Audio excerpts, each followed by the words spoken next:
So today I wanted to talk about clients from hell. This video is sponsored by Dev Mountain.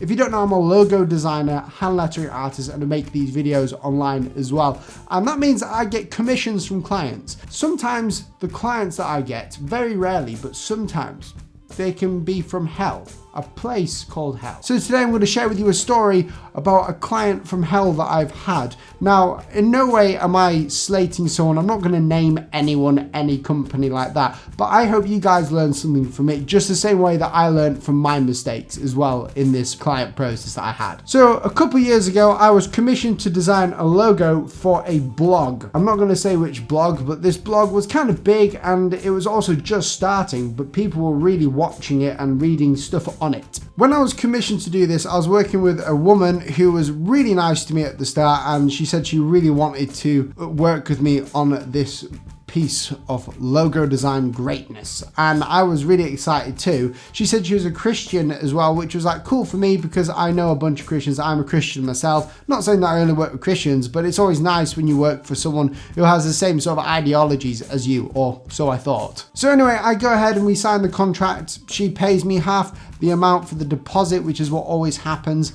I then go ahead and create a mood board, and we agree on the mood board, I believe, and then I go ahead and create some concepts. Now, this is where the hell part comes in to the process. When I was creating concepts or ideas, basically initial ideas that were rough, the client kept on changing the scope of work, or not the scope of work, but the client kept on changing her mind on what the logo should be. Now, I already explained to the client that generally when we're doing a logo design process, you have to listen to me just the same as I have to listen to you. It's kind of like a 50-50 collaboration, but if you want advice from me to have a good logo, then you'll listen to the expert who knows how to design logos, hand lettering, stuff like that, who knows about the design, the reason why you're hiring me. You know, the client actually agreed with me on this, and when I was creating these different concepts, she kept on changing her mind, and I was like, this is getting nowhere. What ended up happening was that she told me to do it kind of like this and kind of like this. She said, I want this logo, I want this exact logo here,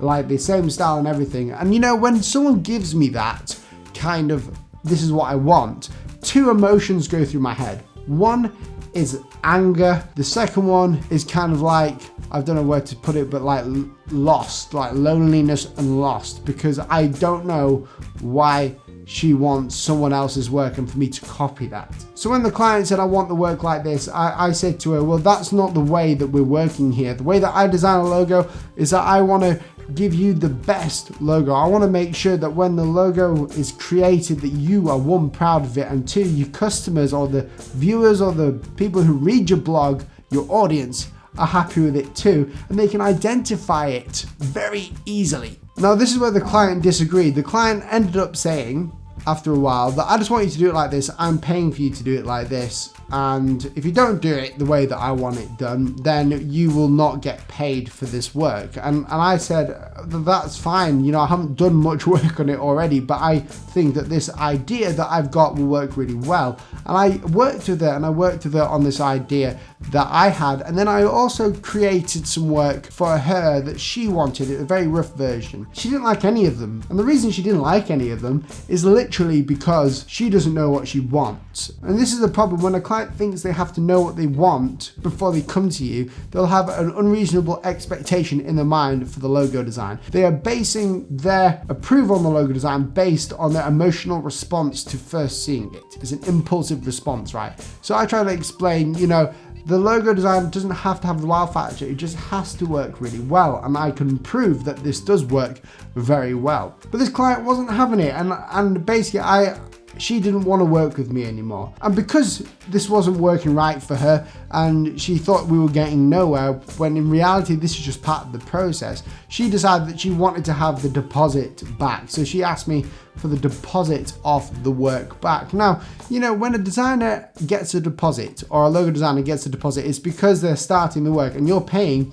for the actual work that's being done. It's also a commitment on both sides, so you're both equally involved in the project. Someone's given money to the person who's getting the money, but no one's had the full allocation of money yet. So this client wanted to have the money back and I just instantly said, no, that's not part of the agreement. And this is where things get tricky. The client wanted the money back because she wasn't happy with the process so far and she wanted to move on to someone else. And you know, this kind of happened. This is the only time it's actually ever happened to me.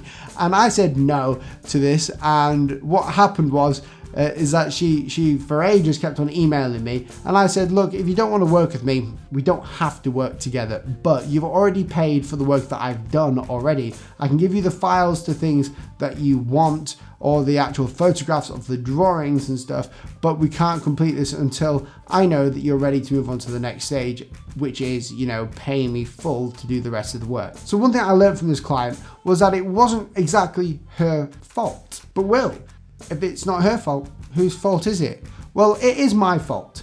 I will take responsibility for this kind of client. I won't take responsibility for her actions or the way she treated me or the way that she wanted her money back. But I had like this feeling that it wasn't going to work out. And I took this client on based on the fact that I had some free time and I knew that I could design this logo and I was pretty certain that she would be happy. But I had a bad feeling about it because of the type of person she was and her lack of understanding of things. And I know this because every time I take on a new client and I meet with them, talk to them, email them, I'll make some notes on them about my initial feelings towards the process and my thoughts. And I wrote down that I have to be wary about this person, whether it's to do with payment, I don't know, whether it was to do with, you know, the design process, I don't know. So I thought I'd just give you this video so you can have a laugh, also know that I'm human, and so I can obviously sort of admit my mistakes like everyone else has mistakes. Now, you know, I've got other clients from hell, but in reality, it's not the client's fault most of the time. If they just don't pay you for anything, then that is wrong. But when it happens, like there's been miscommunication, or when I've chosen to take on a client out of another client because this client seems easy, you know, that's my fault, and that's not a good place to be working from. So I've got other stories that I can tell with you guys. Let me know if you want to hear them. But guys, thank you so much for watching this video. It's been a blast. Look out for some of the Iceland videos.